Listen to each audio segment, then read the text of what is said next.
Ellen White e o racismo. Ensinamentos racistas nos escritos de Ellen White. No céu não haverá nenhuma linha de cor, pois todos serão brancos como o próprio Cristo. Agradeçamos a Deus por podermos ser membros da família real. Para os adventistas do sétimo dia, os livros e escritos da Sra. White são sagrados e por isso os adeptos desse movimento são incentivados à leitura desses sacros escritos. Ellen Gold White é venerada pelos adventistas. Parece-me que a maioria dos membros da Igreja Adventista não conhece certas citações um tanto desconcertantes ensinadas pela Sra. White e pretendemos explicitar nesse pequeno escopo. Vejamos o que Ellen White ensina em seus livros. Casamento entre brancos e negros. Mas há uma objeção ao casamento da raça branca com a preta. Todos devem considerar que não têm o direito de trazer à sua prole aquilo que a coloca em desvantagem. Não têm o direito de lhes dar um patrimônio hereditário a uma condição que os sujeitaria a uma vida de humilhação. Os filhos desses casamentos mistos têm um sentimento de amargura para com os pais que lhes deram essa herança para toda a vida. Nenhuma animação deve ser dada a casamento dessa espécie entre nosso povo. Que o irmão negro se case com uma irmã negra, que seja digna, que ame a Deus e guarde seus mandamentos. Que a irmã branca que pense em unir-se em um casamento a um irmão negro se recuse a dar tal passo, pois o Senhor não está dirigindo nessa direção. Veja o livro Mensagens Escolhidas, volume 2, CPB, Santo André, São Paulo, 1985, nas páginas 343 e 344. Observem a contradição. Se todos devemos amar imparcialmente o próximo, e na Bíblia já estava escrito que Deus não faz acepção de pessoas, Atos 10, versículo 34, como que Ellen White levanta mais uma parede proibindo o casamento interracial? Será que as declarações dela sobre a proibição do tal casamento não ajudaram a reforçar os muros que ela mesma citou? Os negros não devem ocupar cargos de liderança. Oportunidades estão sempre aparecendo nos estados do sul e muitos homens de cor são chamados ao trabalho. Mas, por muitas razões, os brancos devem ser escolhidos como líderes. Todos nós somos membros de um corpo que é completo unicamente em Jesus Cristo, que vai elevar seu povo do baixo nível que o pecado degradou e então serão colocados onde devem ser reconhecidos nas cortes celestiais como trabalhadores junto a Deus. Testimonies for the Church, volume 9, página 202. No céu todos serão brancos. Vocês são filhos de Deus. Ele adotou vocês e Ele deseja que formem características aqui que lhes darão entrada na família celestial. Lembrando disso, você será capaz de suportar as provações que encontrará aqui. No céu não haverá nenhuma linha de cor, pois todos serão brancos como o próprio Cristo. Agradeçamos a Deus por podermos ser membros da família real. O Arauto do Evangelho, 1º de março de 1901, número 20, observação. Ao declarar que no céu todos serão brancos como Cristo, Ellen White só fez esmagar ainda mais o tão sofrido ego dos negros. Mesmo que tal afirmação fosse verdadeira, ela poderia ter poupado as pessoas negras de sofrer tamanha humilhação devido a tal declaração. Ela não vivia num tempo fortemente racista. Segundo seus defensores, ela não queria proteger os negros. Ao escrever tal coisa, muitos brancos com certeza ficaram inchados de orgulho e podem ter usado tal escrito para denegrir e arrasar ainda mais a raça negra. por amor ao bom senso e à razão, é assim que se protege alguém?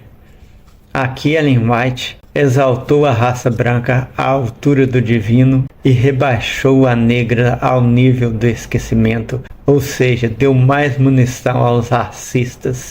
Isso é inegável. Os negros não devem ser equiparados aos brancos. Homens de cor estão inclinados a pensar que eles estão equipados para o trabalho para as pessoas brancas, quando deveriam dedicar-se a fazer trabalho missionário entre as pessoas de cor. Há muito espaço para inteligentes homens de cor para o trabalho para seu próprio povo. Que aqueles homens de cor que estão equipados para o cargo de superintendente de escola sabatina lembrem que eles podem fazer uma obra muito necessária, estabelecendo escolas dominicais e escolas sabatinas entre as pessoas de cor. Manuscript Release, volume 4, página 18, parágrafo 2, página 19, número 13. As pessoas de cor não devem pressionar para serem colocadas em igualdade com os brancos. Testimonies for the Church, volume 9, página 214. O trabalho de proclamar a verdade para este tempo não deve ser prejudicado por um esforço para ajustar a posição da raça negra. Testimonies, volume 9, página 214, parágrafo 4. Estranha declaração sobre a cor de Adão.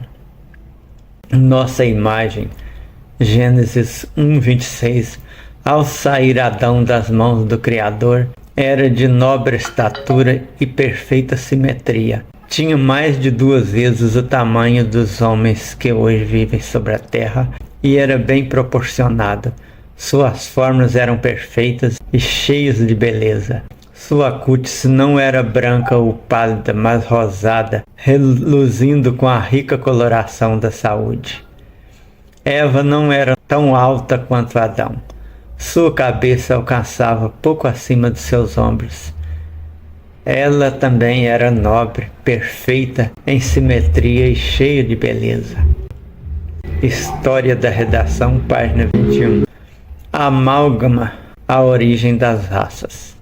Mas se há um pecado acima de todo outro que atraiu a destruição da raça pelo dilúvio, foi o aviltante crime de amálgama de homem e besta que deturpou a imagem de Deus e causou confusão por toda parte.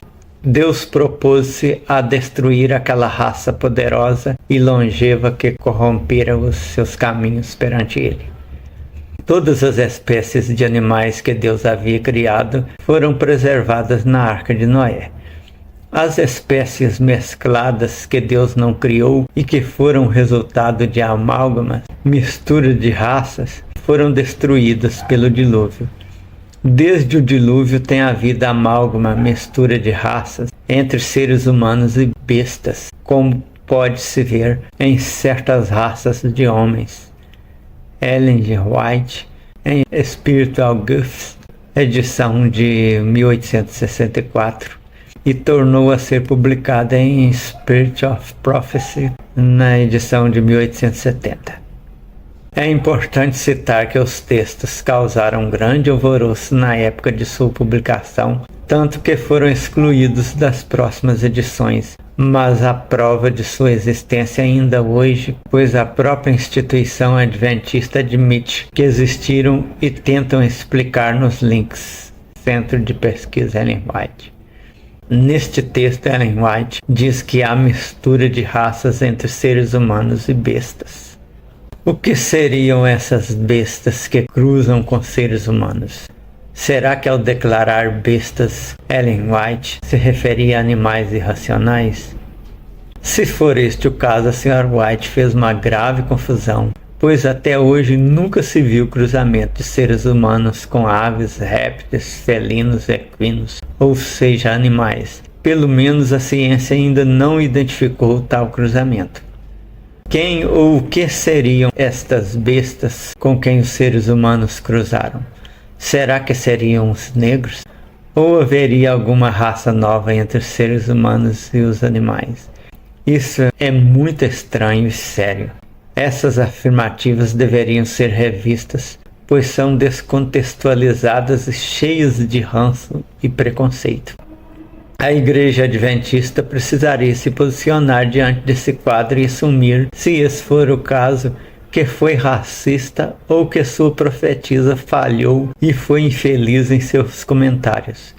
O fato que uma coisa ou outra aconteceu e não dá para negar as evidências. É preciso lembrar que pela Constituição Brasileira, artigo 13, parágrafo 4º, racismo é um grave crime. Entendo que ao sustentar esse tipo de postura medieval, a referida igreja fere os direitos humanos e a Constituição brasileira. Será que não seria o caso dos adventistas virem a público para se desculparem junto à comunidade negra? Afinal de contas, se o Papa João Paulo II pode se humilhar e pedir desculpas pelos erros dos papas do passado, os adventistas deveriam ter a mesma humildade e reconhecer os erros da sua profetisa. Ou será que os adventistas concordam com Ellen G. Goldwhite e acham que os negros são inferiores? A grande incógnita nisso tudo é: a senhora White conhecia o teor bíblico de amor, tolerância e misericórdia pregado por Jesus Cristo? Pois na Bíblia está escrito que, na verdade, reconhece que Deus não faz acepção de pessoas. Atos 10, versículo 34. Como encarar essas declarações arrepiantes e desprovidas de verdade como sendo inspiradas pelo Espírito de Deus? Como encarar isso como ensinamentos teológicos? Será que já não basta o que a história nos registra de preconceitos e crimes contra os negros? Como pode a Igreja Adventista do Sétimo Dia, sendo uma igreja moderna, trazer em seu bojo doutrinário esse conceito estranho e tacanho? Para mim, o preconceito racial é inaceitável. Como razoar que o branco, ao casar-se com o negro, traria uma carga hereditária desfavorável aos seus filhos? Isso é um impropério sem fundamento científico e muito menos teológico. Fico feliz que na Bíblia o negro sempre foi respeitado ou amado por Deus. Até na hora da crucificação, o escolhido para ajudar o Senhor com sua cruz foi um negro. Marcos 15, versículo 21. Quando o profeta Jeremias agonizava em um poço, Jeremias 38, Deus usou um negro para ajudá-lo. Salomão recebeu a rainha de Sabá, que era negra, e Jesus Cristo elogiou a sua sabedoria. 1 Reis, versículo 10. Mateus 12, versículo 42. Assim vemos como o negro é importante para o nosso Cristo, sem contar que o Salvador da humanidade tinha em sua genealogia pessoas negras. Mateus 1. O Senhor ama a todos, pois assim nos diz a palavra. Pois em um só Espírito fomos todos nós batizados em um só corpo, quer judeu, quer grego, quer escravo, quer livres, quer negros. E a todos nós foi dado beber um só Espírito. 1 Coríntios 12, versículo 13, parêntese do autor. Não importa a cor da pele, somos um em Cristo Jesus, mas jamais poderíamos ser um em concordância com os escritos de Ellen Goldwhite. Roberto Ferreira da Costa, ex-adventista. O racismo judaico, fundado naquela lenda da maldição de Noé a Canaã, aquele inocente que teria pagado pelo pecado do pai, o cão, foi adotado com prazer pelos romanos ao criarem o cristianismo. Muitos séculos depois, o racismo europeu entrou duro em todas as colônias. Assim, uma das várias igrejas que pretendiam ser os restauradores da verdade, criada por descendentes de colonos ingleses, não poderia fugir à regra, que continuava firme no seu livro sagrado. Não somente Canaã pagaria pelo erro de seu pai, mas toda a sua descendência, pois naquele tempo Yahvé ainda não teria estabelecido a punição só até a quarta geração do pecador. É por essa razão que a famosa profetisa elegia a cor negra como símbolo do pecado, imaginando que os negros que merecessem o paraíso cristão fossem passar por um branqueamento e ficar claros como os colonizadores. No céu não haverá nenhuma linha de cor, pois todos serão brancos como o próprio Cristo. Agradeçamos a Deus por podermos ser membros da família real.